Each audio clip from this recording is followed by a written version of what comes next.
This episode of the Orange is Orange or Browns podcast, part of the Press Play Podcast Network, is brought to you by our presenting sponsors, Aligned Health Center and The Place. In our latest conversation, COO Maria Giancola of Aligned Health Center and I are talking about former Browns punter David Zadsadil and the care he's received at Aligned Health Center. Early in the preseason, you shared a picture of Dave Zadsadil, former punter of the Browns, one of your more well-known patients. Have there been any other kind of athletes or other people that would be, oh, that's cool to know that you guys helped them out? Yeah, there definitely are. For obvious reasons, I'm not able to share who they are.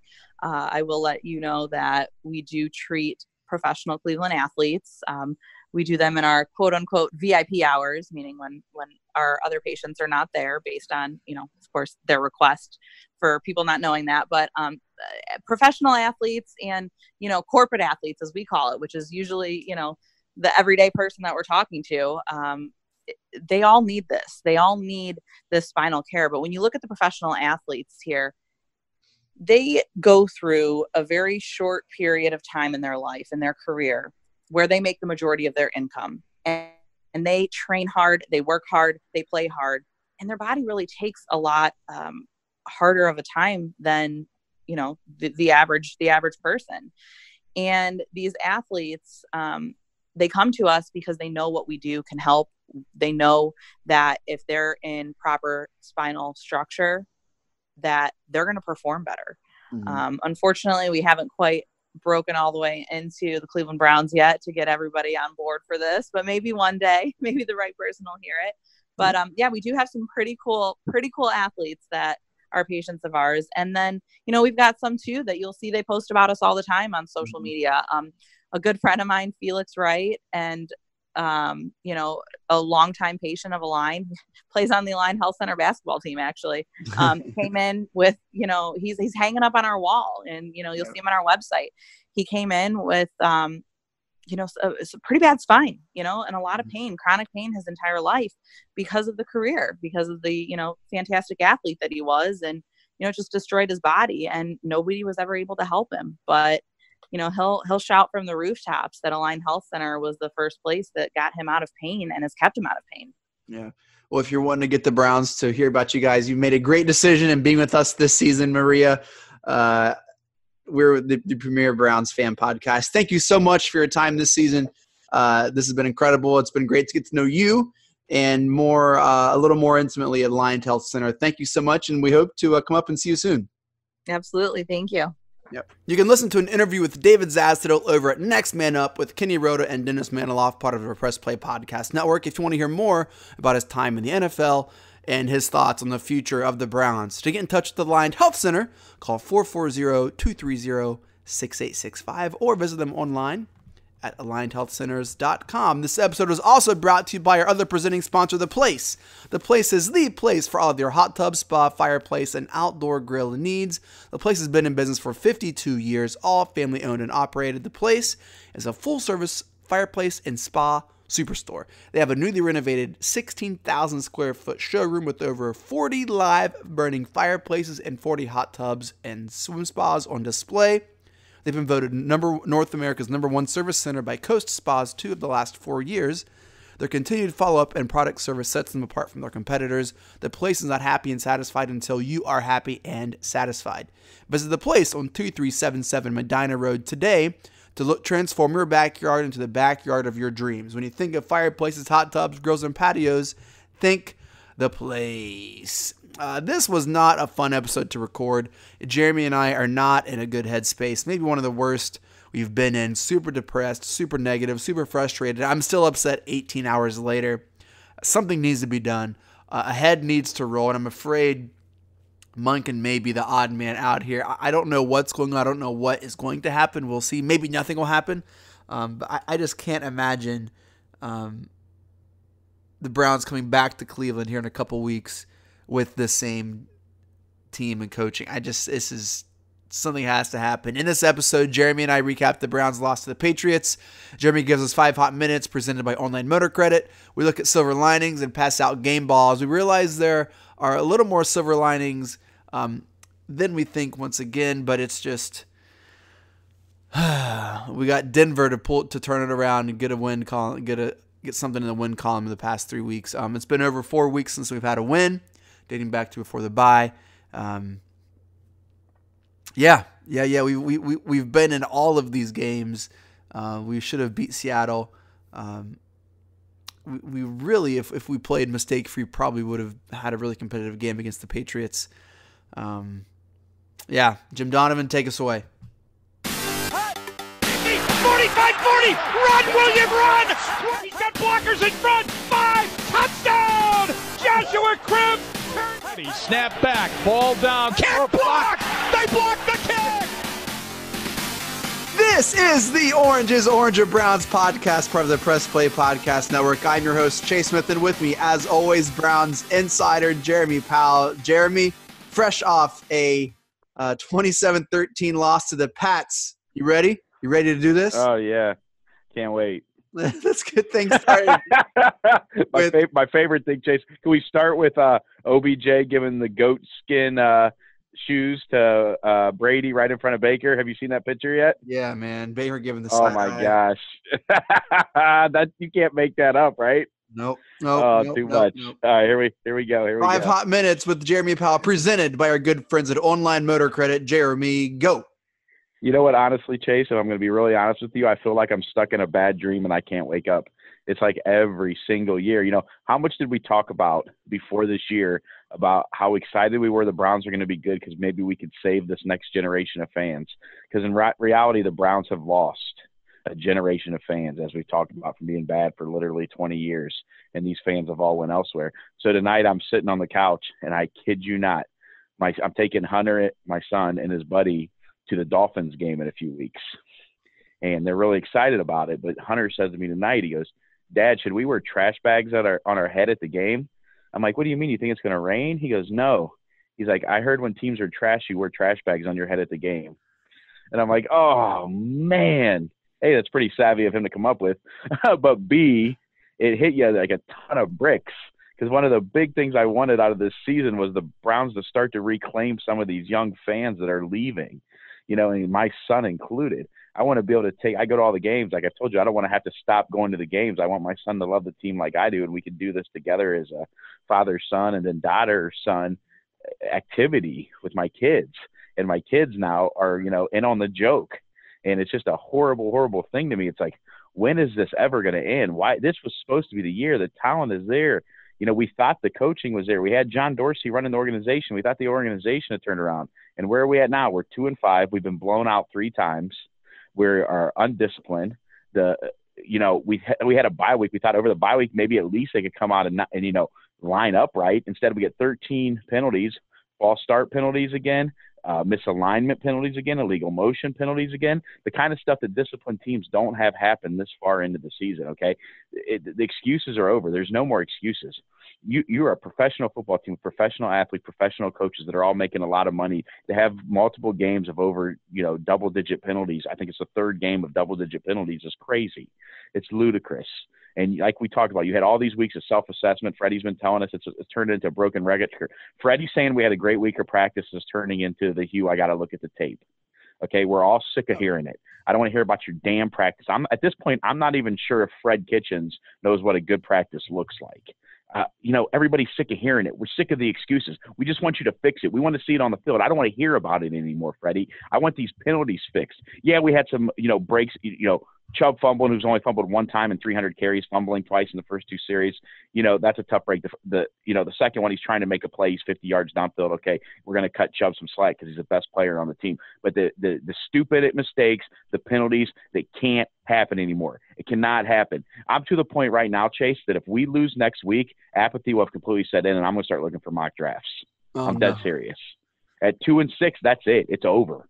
It's over. The season's over. If they don't win next week, it's going to be, the chase for Chase Young, the race to the bottom, because that's where we're at. And it's like I said at the very beginning of this rant, it's a nightmare I can't wake up from.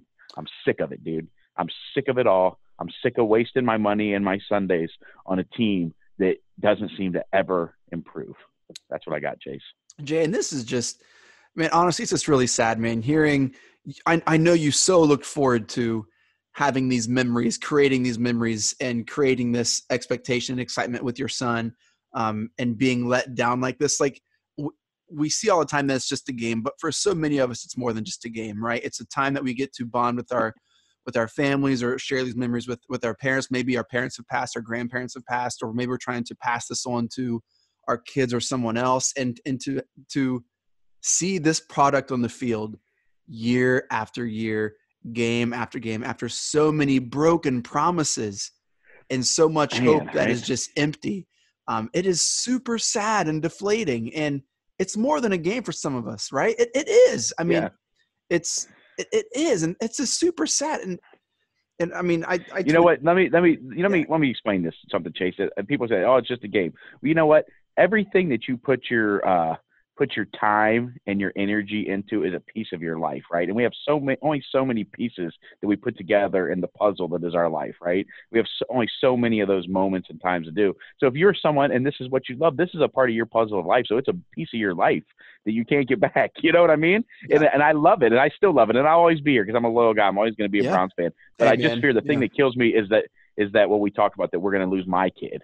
Yeah. You know, my kid already is more into players than he is to a team. Yeah. And that's what happens when the team that you are supposed to root for isn't any good. You look for another thing to root for, and you're rooting for, the Adam Thielens and guys around the league. Look, and that just bothers me. Me, man. I think for so many of the fans, we were so excited to not be the butt of the jokes this year. We were so excited to not hear the Cleveland Clowns or taking the Browns this year, whatever those dumb jokes we've heard for the past 2 decades, right? And then to see this just happen on national television with the premier broadcasters, with the best team, honestly, statistically, defensively, probably the NFL's seen and who knows how long, with the all-time greatest coach. I mean, I know all these are stacked against us, but to have the 3 straight plays of turnovers and that third one just be like whatever that was after a bye week, like it is just so incredibly deflating. I mean, it's hard to get mad at Chubb, right? Isn't it? Yeah. Because I mean, the guy is leading the league in the NFL, right at it. With the game last, he's the like we talked about a million times, the put your head down, hardworking guy, and he's trying to make a play, and it's incredible. He does it again, right? Every game he breaks a 40, 50-yard run. Yeah. Right. We're talking about this. It's almost uncanny. I've never seen anything like it. Yeah. Breaks another one today. He's just trying to get into the end zone. Doesn't feel a guy behind him. You're in conditions where the ball's slick and the ball pops out.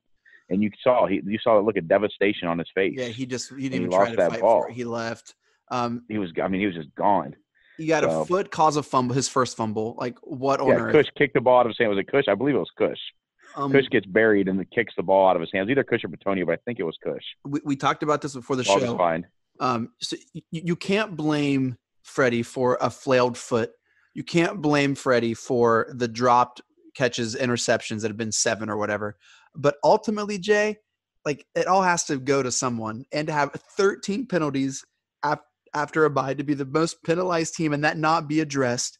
Like, it all has to go to someone. And dude, I am done defending Freddie Kitchens. I'm done. I don't want him to, in 2 weeks, whenever we return to Cleveland against Miami, I don't want him to be there.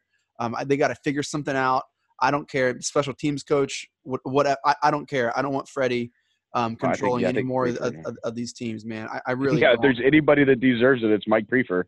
I mean, that's the only unit that looks like a professional unit right now, right? Isn't it that just it's absolutely Browns irony, right? That the one thing we were worried about going to the season was our rookie kickers, and it's the one thing that looks like a professional unit, right? The hammer is consistent every week. Our kicking game is great.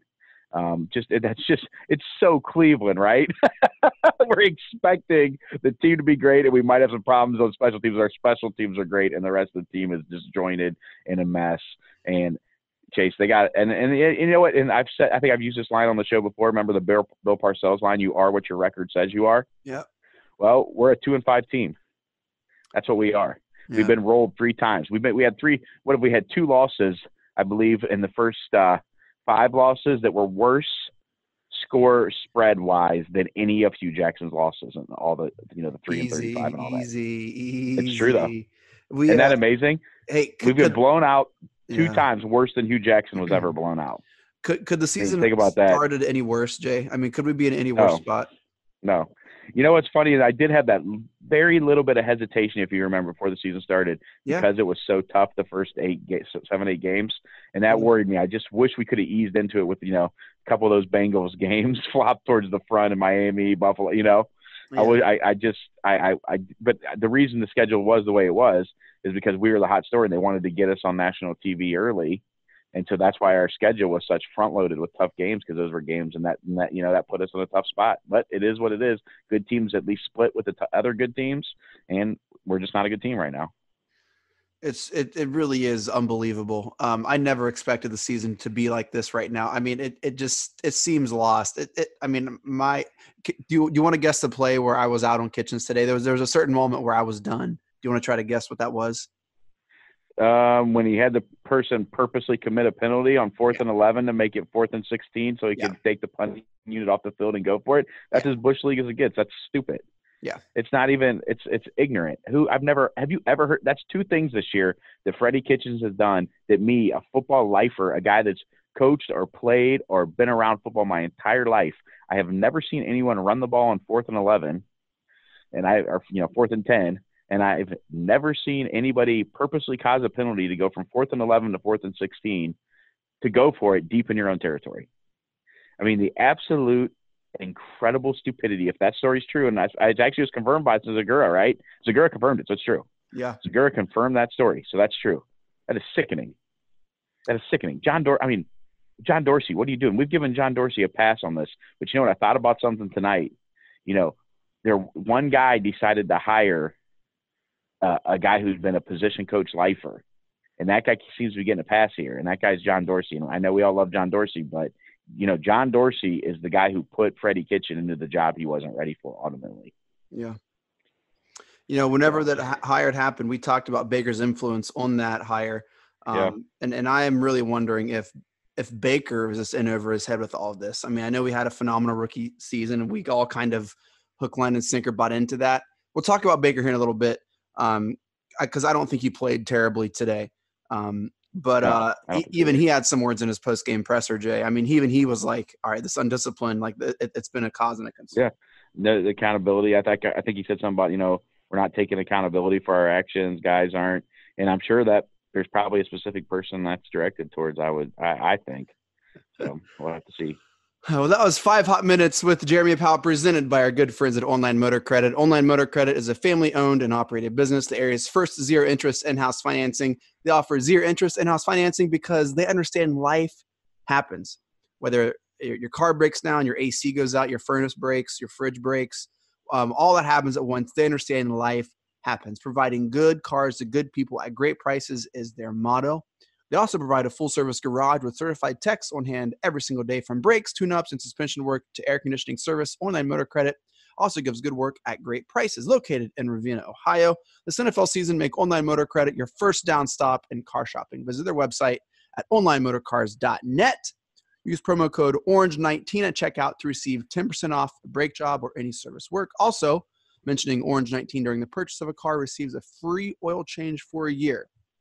Online Motor Credit, providing cars to good people at great prices. Jeremy, is a really, really tough episode here. Let's talk about some silver linings. We're 2-5. This is where we're at. The Browns lose to the Patriots 27-13. They are the best team in the NFL, maybe in the 49ers in a class above themselves. 49ers just trucking everybody, but yeah. They really are. The Browns had 310 total yards on offense, by far the best offensive performance to date against the Patriots. They had 13 penalties for 85 yards, negated numerous plays on offense. It was just demoralizing. 4 turnovers. We talked about that ad nauseum. Baker, 2 offensive pass interferences.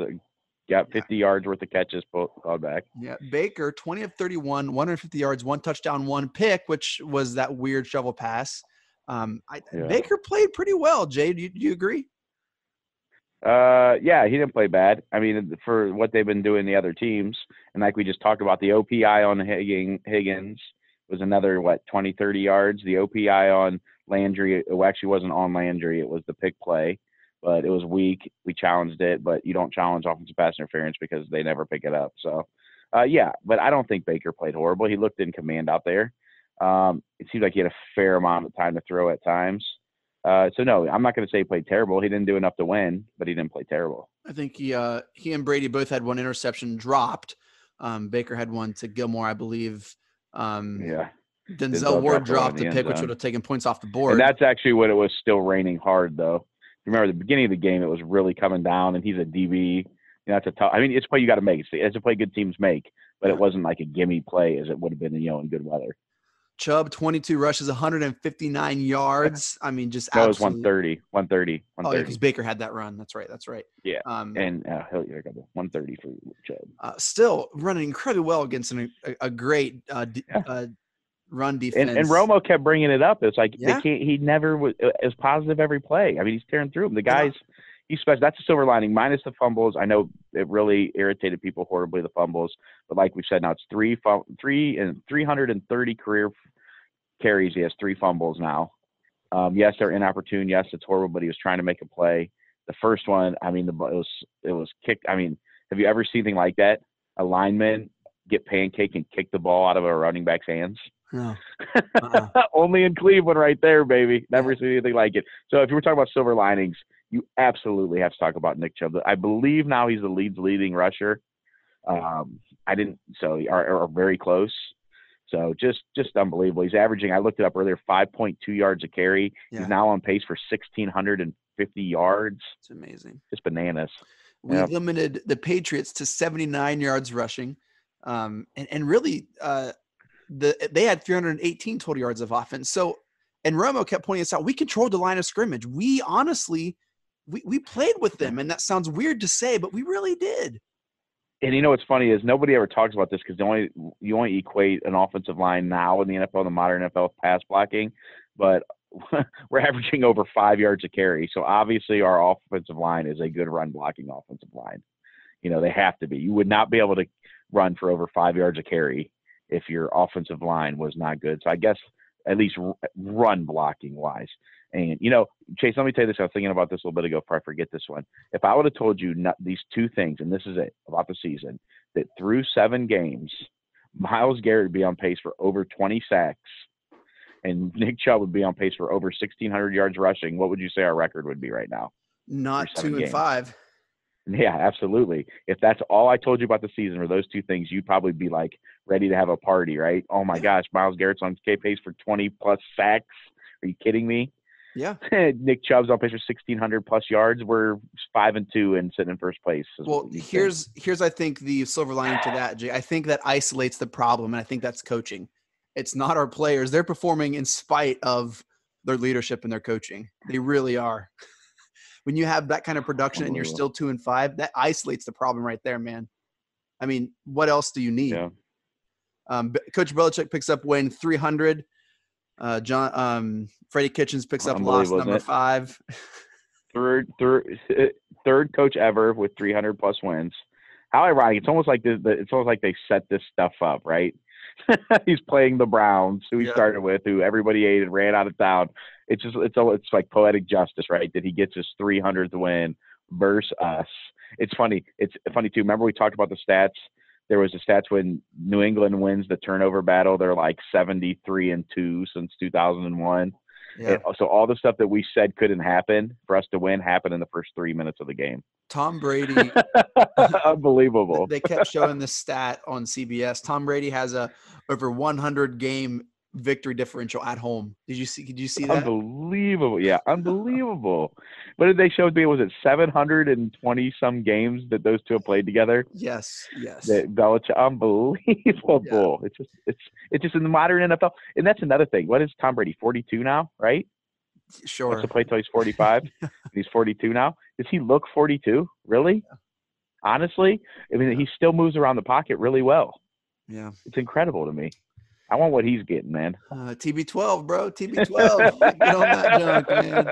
Let's pass out some game balls. Yeah. This will be fun. Siebert gets a game ball. Kicking ball. Oh, yeah. And I'm not even kidding. Yep. In the rain, right? And what do we talk about with him? The most amazing thing about him?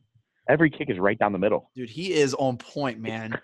Yeah. What a job by Prefer. And earlier we were bashing him because it was Prefer's idea to draft him.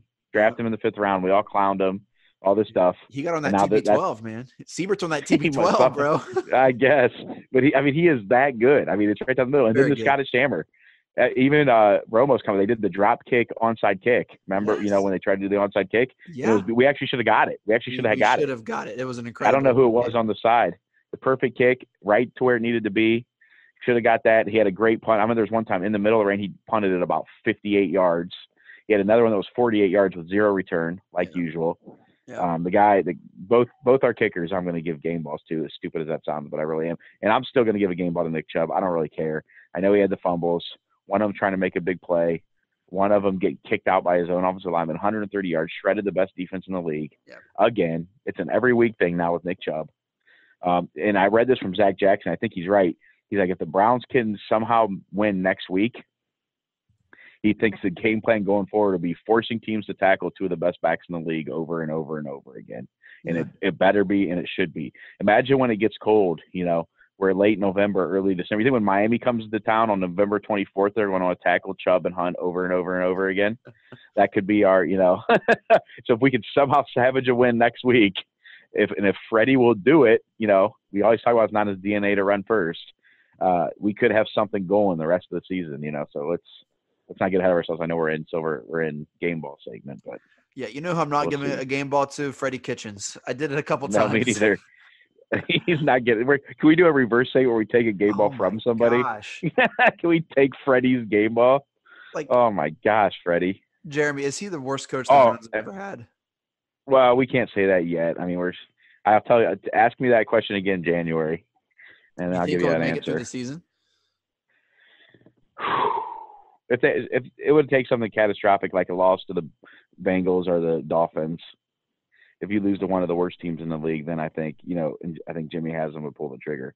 But it's going to take something like that. Let me give a game ball before I forget to someone else who actually had a great game. Who'll be unheralded. Olivier Vernon. He was everywhere. Yeah, he had a sack.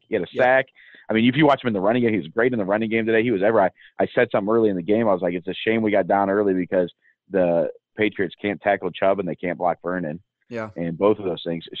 Garrett, he had his sack. What was that, 10, right? 10th sack of the year. Yeah. Just incredible. Already in double digits sacks. He's going to shatter the Browns record. I think the Browns record's only like 13. Yeah. He's going to blow that out of the water. Yeah. Barring injury. So I'm not going to give him a game ball, but I'm going to give Olivier Vernon a game ball. I think that's all my game balls. The kickers, Nick Chubb, and Olivier Vernon. That's all I got for game How did our baby corners do? Greedy Williams and Denzel Ward the first game? I thought they played well. I actually thought Greedy played well. People were bringing up the one play that he gave up to Dorsett, but he was actually in great position. It's just sometimes a great player makes a great throw, and there's nothing to do about it. Did you notice this? I tweeted about it a couple times. Perfect throw. He couldn't throw any better. He dropped it in the, but dropped it in the bucket.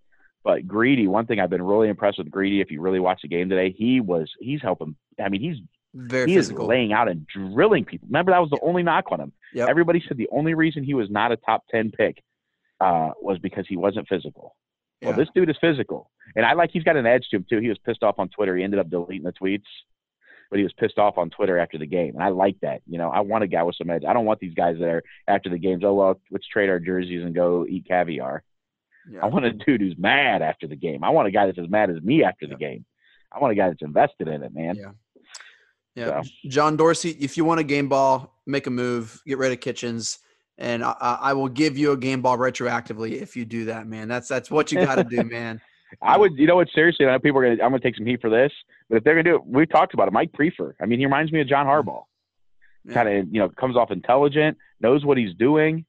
I swear, I think if Browns make a move midseason, it has to be Prefer, and I would seriously consider him for the head coaching job after the season.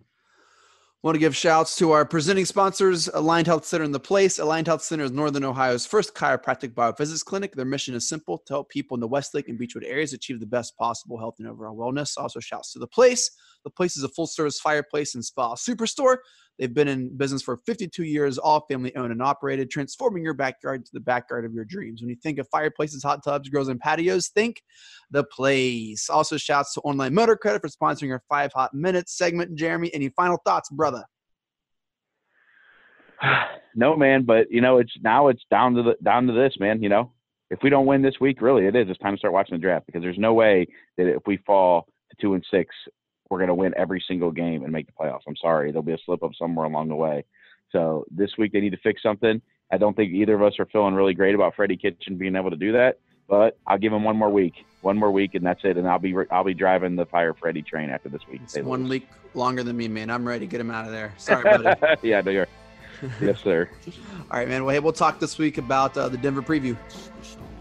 All right, brother. Have a good one. We'll see you in a few days. Hey, here we go, Brownies. Yeah, here we go. Whoop, whoop.